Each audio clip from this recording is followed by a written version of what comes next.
नमस्कार दोस्तों, स्वागत है आपका हमारे चैनल में एजुकेशन फॉर नॉलेज में। आज के वीडियो में देखेंगे बिहार सम्मान ज्ञान बिहार स्पेशल से संबंधित प्रैक्टिस सेट नंबर 97। ये अभ्यास प्रश्नावली 97 है। आपको बता दें, अगर आप 1 से लेकर 96 तक आप नहीं देखे हैं तो आप अवश्य देखें। हमारे प्लेलिस्ट में बना हुआ Bihar most important special static GK GS practice set करके आपको बता दें, टोटल यहाँ 100 प्रैक्टिस सेट था। एक प्रैक्टिस सेट में 20 प्रश्न था। इस प्रकार से प्रश्नों की संख्या टोटल 2000 था, यानी 2000। और ये सारे के सारे प्रश्न जो थे पीवाईक्यू हैं, जो कि ये यानी कि प्रीवियस ईयर क्वेश्चन है, जो कि बीपीएससी और बीएसएससी के अलग अलग एग्जामों में पूछे गए हैं। तो इससे आपको ये एनालिसिस पता चलता कि ये कौन सा ऐसा टॉपिक है जहाँ से मैक्सिमम क्वेश्चन पूछे जाते हैं, और ऐसा कौन सा टॉपिक है जहाँ से लगातार क्वेश्चन पूछे जा रहे हैं। तो इस वीडियो जो है आप एक रिवीजन के तौर पर आप इसे देख सकते हैं, क्योंकि पीवाईक्यू है और स्टैटिक जीके है, तो ये रिपीट होने की अधिक संभावना रहता है और यहाँ से क्वेश्चन ऑब्वियसली है कि पूछे जाएंगे। तो आप हमारे चैनल को अगर सब्सक्राइब नहीं किए तो चैनल को सब्सक्राइब करें भी, और लाइक भी करें, और कमेंट करें, और दोस्तों के साथ शेयर करें। आपको बता दें कि ये जो सेट है ये 17 फर्स्ट बीपीएससी के लिए इंपॉर्टेंट होगा, 72nd के लिए भी बीपीएससी के लिए इंपॉर्टेंट होगा, बीपीएससी टीचर 4.0 के लिए, बिहार एसआई, बिहार पुलिस, या फिर बिहार का ऐसा कोई भी एग्जाम जिसमें बिहार स्पेशल, बिहार स्टैटिक, बिहार समान ज्ञान पूछे जाते हैं, वैसे एग्जामों के लिए इंपॉर्टेंट है। चलिए शुरू करते हैं। एक छोटा सा वीडियो होगा बिना देर किए हुए। तो यहाँ पे हमारा क्वेश्चन नंबर फर्स्ट दिया गया है। तो आप देख पा रहे होंगे कि मगध साम्राज्य में कलिंग का विलय सर्वप्रथम किसके द्वारा किया गया था। तो फर्स्ट का आंसर 97 प्रैक्टिस सेट का फर्स्ट का आंसर हमारा बी हो जाएगा, अशोक के द्वारा किया गया था। आप जानते होंगे कि कलिंग का जो युद्ध हुआ था अशोक के द्वारा किया गया था। कलिंग जो अब हम उड़ीसा के नाम से जानते हैं, तो ये आपको याद रखना चाहिए कि इसी में अशोक ने बौद्ध धर्म अपना लिया था, अपनी वार वगैरह को, वो नीति को हटा दिया, धर्म की नीति को अपनाया। तो ये वाला हम समझेंगे कि मगध साम्राज्य में कलिंग का विलय सर्वप्रथम किसके द्वारा किया गया था, तो वो अशोक के द्वारा किया गया था। तो राइट आंसर 97 का हमारा बी हो जाएगा। ये आपको अच्छे से आता होगा। डायमेकस किसके दरबार में आया था। देखिए ये इंपॉर्टेंट है, ये क्वेश्चन पूछा जाता है जब थोड़ा सा रहता है आउट, या फिर हिस्ट्री से, हिस्ट्री का वेटेज जैसे भी बीपीएससी में अधिक रहता है और टाइम भी कम है, तो आपको अब एक्टिव हो जाना चाहिए, अधिक से अधिक पढ़ाई में, रिवीजन में टाइम देना चाहिए जो आप पढ़ चुके हैं। तो डायमेकस किसके दरबार में आया था, तो 2 का हमारा राइट आंसर भी हो जाएगा। ये बिंदुसार के शासन काल में इसके दरबार में आया था डायमेकस, जो एक इम्पॉर्टेंट यात्री था। इसी प्रकार से दिया गया है 3, किससे मुक्ति दिलाने के कारण चंद्रगुप्त मौर्य को भारत का मुक्तिदाता कहा जाता है। देखिए भारत का मुक्तिदाता सिंपल पूछा जाएगा आपसे कि भारत का मुक्तिदाता किसे कहा जाता है, तो चंद्रगुप्त मौर्य को कहा जाता है, क्योंकि यहाँ पे किसको ये मुक्ति दिलाए थे। तो यहाँ पे हमारा 3rd का आंसर सी हो जाएगा, यूनानियों, यानी यूनानियों को मुक्ति दिलाने के कारण चंद्रगुप्त मौर्य को भारत का मुक्तिदाता कहा जाता है। ये बीपीएससी में पूछा है, तो ऐसे क्वेश्चन पूछे जा सकते हैं। फिर हमारा क्वेश्चन नंबर 4 है कि राहुल संकृत्यान 1920 के असहयोग आंदोलन के दौरान बिहार में कहाँ सक्रिय थे। देखिए हम अभी जितने भी हम लोग क्वेश्चन पढ़ रहे हैं वो सारे के सारे हिस्ट्री से, तो हिस्ट्री आपको इंडिया का भी, और मध्यकालीन भारत हो, या फिर प्राचीन भारत हो, आधुनिक भारत हो, या फिर बिहार का भी इतिहास हो, यहाँ से क्वेश्चन पूछे जाते हैं। चारों के चारों क्वेश्चन प्रीवियस ईयर था, ये पूछा गया था अलग अलग एग्जामों में बीपीएससी के। तो राहुल संकृत्यान 1920 के, यानी 1920 में असहयोग आंदोलन स्टार्ट हुआ।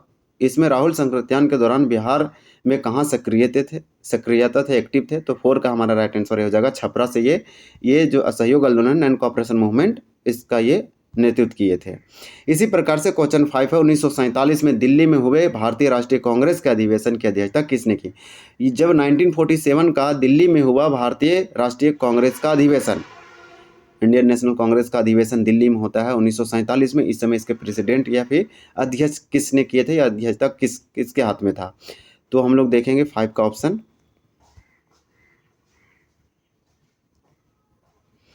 तो यहाँ पे हमारा राइट आंसर 5 का ए हो जाएगा, राजेंद्र प्रसाद। तो ये वाला आप जरूर याद रखिए, राजेंद्र प्रसाद देश के पहले राष्ट्रपति भी बनते हैं और संविधान सभा के अध्यक्ष भी थे।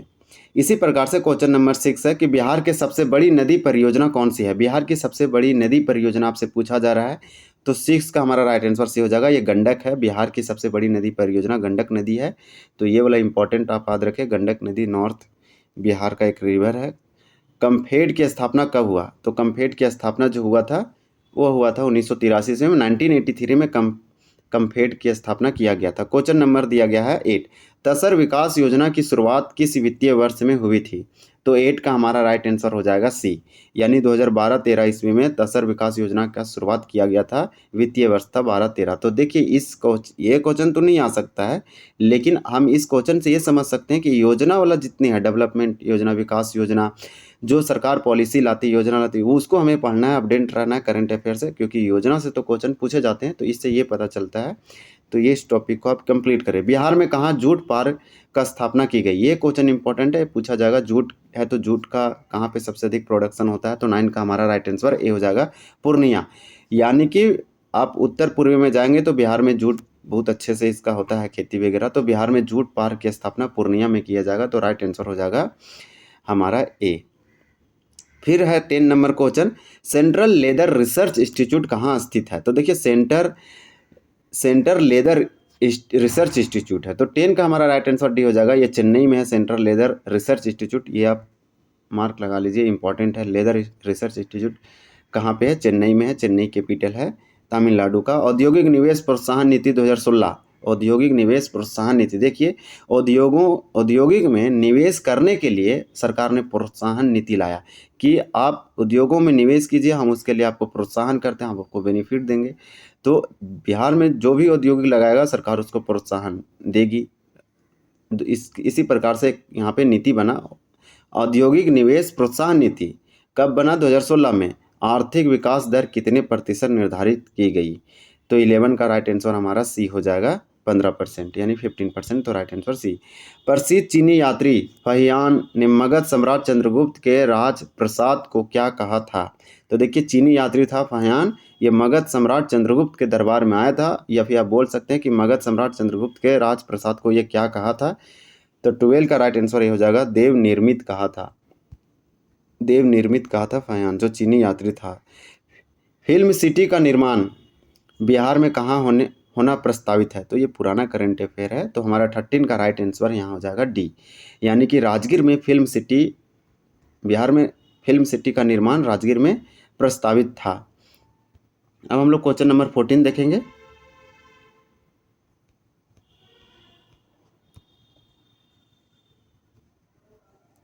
देखिए 14 क्वेश्चन में आपसे पूछा जा रहा है कि मुख्यमंत्री वृद्धा पेंशन योजना के तहत कितने वर्ष से अधिक उम्र के व्यक्ति को पेंशन प्रदान की जाती है।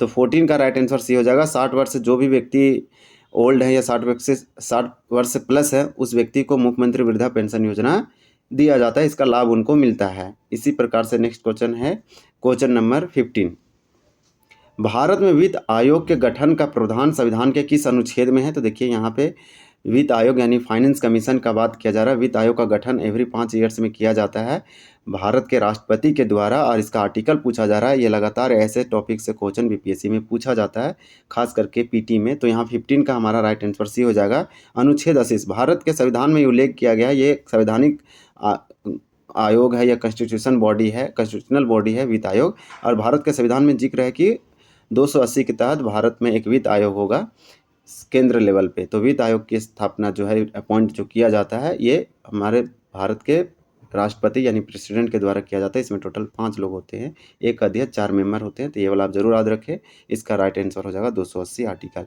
भारत की पहली मानव विकास रिपोर्ट HDR कब जारी किया गया, ये देखिए इंपॉर्टेंट है।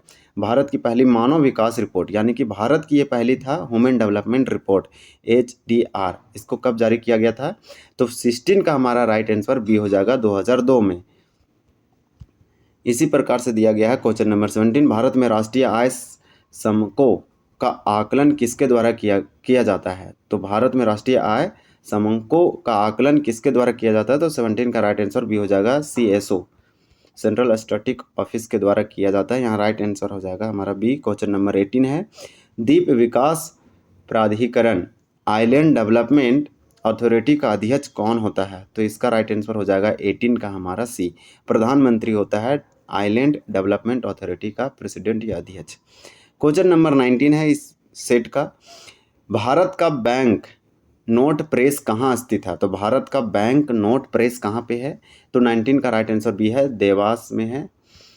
नेक्स्ट है इस सेट का लास्ट क्वेश्चन है, यहाँ पे आपसे पूछा जा रहा है कि राष्ट्रीय कृषि एवं ग्रामीण विकास बैंक, जिसे हम नाबार्ड बोलते हैं, नाबार्ड वगैरह से क्वेश्चन पूछा जाता है, सिडबी, नाबार्ड। तो राष्ट्रीय कृषि ग्रामीण विकास बैंक की स्थापना किस समिति के सिफारिश के आधार पर की गई थी, ये क्वेश्चन पूछा जाता है। और कब किया जाता है, ये किया गया था, ये भी क्वेश्चन पूछा जाता है। तो इसका आंसर हम आपको बता देते हैं। 20 का राइट आंसर हो जाएगा हमारा सी हो जाएगा, यानी कि सी रमन समिति के आधार पर इस समिति के सिफारिश के आधार पर किया गया था, शिव रामन समिति के आधार पर। तो इस प्रकार से हमारा टॉप 20 प्रश्न कंप्लीट होता है। इस सेट का आंसर है जो हम आपको बताए हैं। सेट नंबर 98 हम लोग देखेंगे अगले दिन। उसके बाद हमारा ये जो है पूरा का पूरा 100 सेट हो जाएगा। 1 से 2 और बचा हुआ है, फिर हमारा ये पूरा का पूरा सीरीज कंप्लीट हो जाएगा। और आप एडुटेरिया का हम ये डाल रहे हैं, आप करंट अफेयर चाहते हैं कि 17 फर्स्ट बीपीएससी के लिए, अब टीचर 4.0 के लिए, तो आप एडुटेरिया का न्यू बुक आया, उसको आप देख सकते हैं। उसका हम एक सीरीज डाल रहे हैं, तो उसको भी आप ज़रूर देखें उस वीडियो को। हमारा आपके लिए एक क्वेश्चन ऑफ द डे है, आपको कमेंट सेक्शन में कमेंट करके बताना कि इसका राइट आंसर क्या होगा। भारत में वित्त आयोग के गठन का प्रावधान संविधान के किस अनुच्छेद में है। यहाँ पे 4 ऑप्शन दिया गया है। इसका राइट आंसर को आप ज़रूर कमेंट करें और इसके बारे में डिटेल आप कमेंट करके बता सकते हैं। तो दोस्तों ये था हमारा प्रैक्टिस सेट नंबर 97 यानी 97। अगर आपको यह जानकारी थोड़ा सा भी पसंद आई हो तो वीडियो को लाइक और शेयर करना ना भूलें। चैनल को सब्सक्राइब करें और बेल आइकन दबाएं ताकि आप हमारे आने वाले वीडियो को मिस ना करें। मिलते हैं अगले वीडियो में, तब तक के लिए धन्यवाद। जय हिंद।